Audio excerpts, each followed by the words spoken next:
mes amis et bienvenue dans cette nouvelle vidéo. J'espère pour vous que tout va pour le mieux.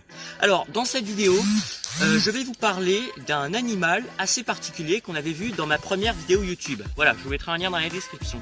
Cet animal, c'est l'orvet. Voilà. Alors on se pose beaucoup de questions sur ce genre de reptile et je vais vous expliquer un peu mieux son mode de vie. Alors voici l'animal en question. Bon, c'est pas ouf mais ça fera l'affaire.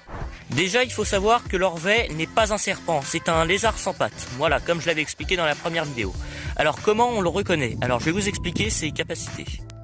Nous le reconnaissons par exemple à ses paupières mobiles, son cou très très souple. Voilà, il a un avantage, c'est que tous les serpents n'ont pas ça.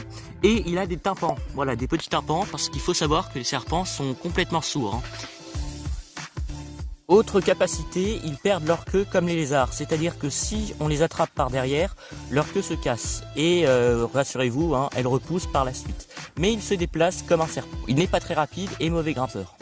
Autre capacité que nous pouvons souvent remarquer, c'est niveau du ventre.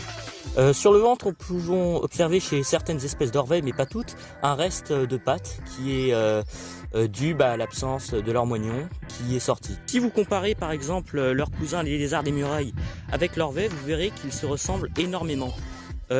Comment par exemple leur rapidité, parce que certains orvets sont pour le moins rapides, mais aussi leur vigilance et leur tympan, parce que bon, comme je l'avais dit précédemment, les orvets ont des tympans. Voilà, pareillement pour les lézards.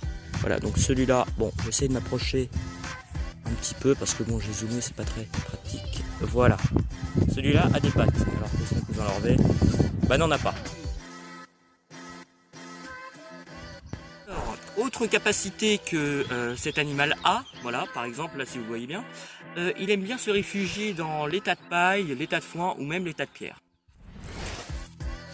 Alors, comme tous les reptiles et évidemment les serpents, enfin pareillement, les orvets, comme ils sont sourds, détectent tout ce qu'ils ont avec leur langue. Leur langue est un peu bifide, on va dire. Par exemple, si j'approche mon doigt,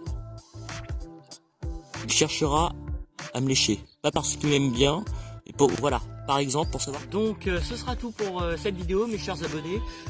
Alors, pour les prochaines vidéos qui vont suivre, vu que l'été approche, je vais tenter d'attraper des serpents comme des couleuvres ou des vipères, voilà.